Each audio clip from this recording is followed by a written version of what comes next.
Fired FBI Director James Comey today had his day.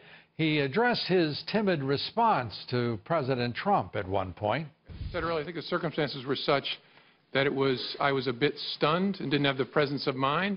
And I don't know, I don't want to make you sound like I'm Captain Courageous. I don't know whether even if I had the presence of mind, I would have said to the president, "Sir, that's wrong." I don't know whether I would have. Okay. But in the moment, it didn't come to my mind. What came to my mind is be careful what you say. And so I said, I agree, Flynn is a good guy. You know, I don't think he has to worry about being confused with Captain Courageous. Do you?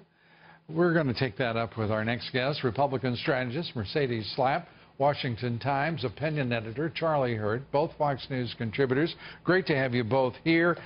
What a display, Mercedes. I know that you've been on pins and needles for weeks, fearing the moment that Jim Comey would stand before the Senate Intelligence Committee and attack Republicans. Well, are you breathing a little easier tonight? Well, apparently there was a bunch of parties here in D.C. where they were doing the watch parties for the Comey testimony, and I did not go to any of those because I actually had to work. But, you know, I think that... Matt said he was having a great time. I don't know what... I'm kidding. He must have been hanging out with Charlie Hurt because I haven't seen him all day. You know, I think that there is this sense of James Comey revealing who James Comey is. Is he the cowardly lion from Wizard of Oz? Is he, you know, someone who is this chameleon who is trying to fit the narrative or try to be the popular kid in the block? I mean, it's very troubling when you start breaking down this testimony because it does bring to question why he leaked the memo, the moment that he did leak the memo. You were unimpressed, Mercedes? I have to say, I was unimpressed. He seemed very unsure of himself. He seemed frazzled at times, especially when he said he wasn't strong enough to confront the president. Confounded, cowardly. I mean, the adverbs, the verbs were flying, and none of them, you know, really sort of settled one's stomach as you listen. Charlie, your reaction?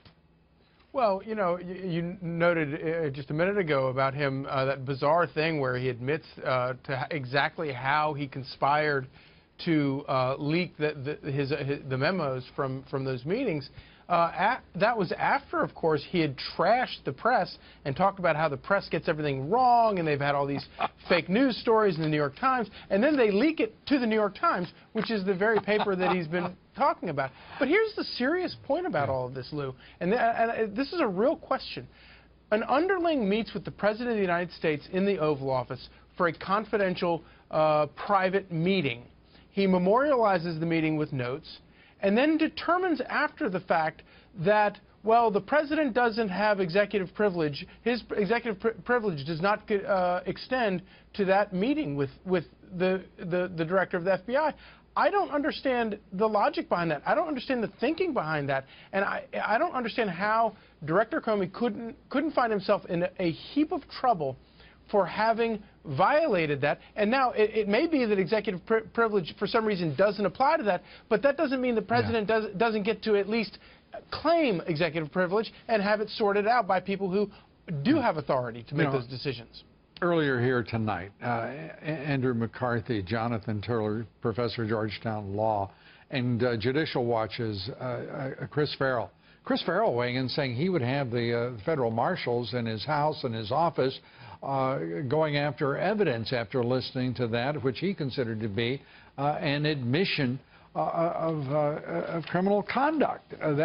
Those documents being federal property, not Comey property. Right. What do you think, Mercedes? Well, the Democrats are playing this, well, he's a private citizen, so he should, it's okay if he gives this information out or this memo out. My question is, Lou, why does he write the memo when he meets with President Trump? Because apparently he doesn't trust President Trump.